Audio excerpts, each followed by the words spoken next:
I remember when I was a teenager, my youth pastor used to get super annoyed at me. He would,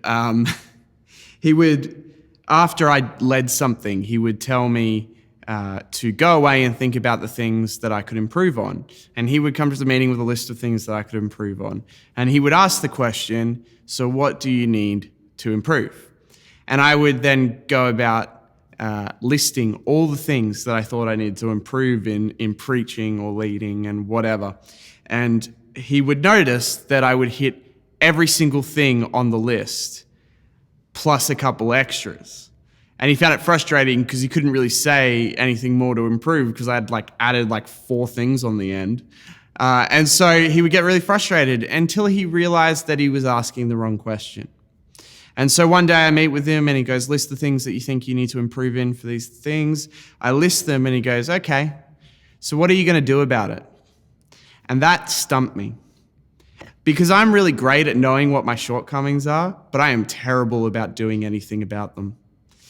It's something that happens all the time, right? Just because you know something doesn't mean you grow into it. So Jesus tells the parable of the good soil, and he talks about the Father sprinkling seeds on different soils, and you have the rocky soil, and you have the soil with the weeds, and then you have the good soil. And we often use that parable to explain how people take the message of the gospel who don't know Jesus. It's used to explain sometimes that seed will grow into something because that was good soil that God planted into. And sometimes it's just not going to work out because, the soil is not right. However, what we don't tend to think about is that the parable of the soil talks about, seeds being planted and then plants growing out from that. And that is a continual process. And so actually what God is planting means that we need to stay in the good soil long term. It's actually talking more than just salvation. That actually, as the plant grows, we find out what soil it is planted in based on what happens to it. And so I was thinking about this and thinking about the fact that often just because we know something doesn't mean we grow in it. And it seems that God really wants us to understand a very simple thing. It's that, he will give us a glimpse of something he wants for our lives.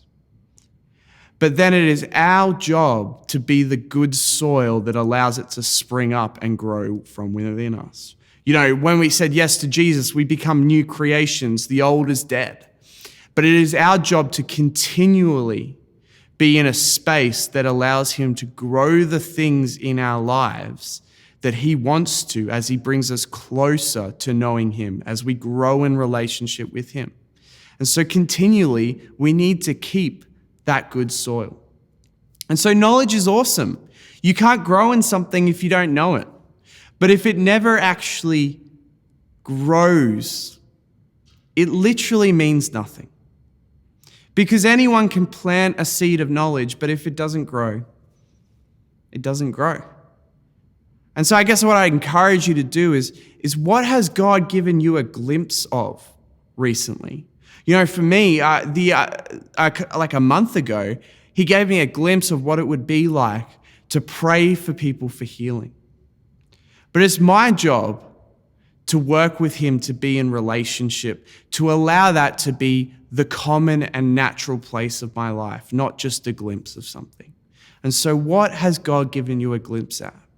And we need to stand up and walk in faith to see him move normally and naturally in that. Because he wants you to go from glory to glory to glory. But we need the good soil that he is planting in us.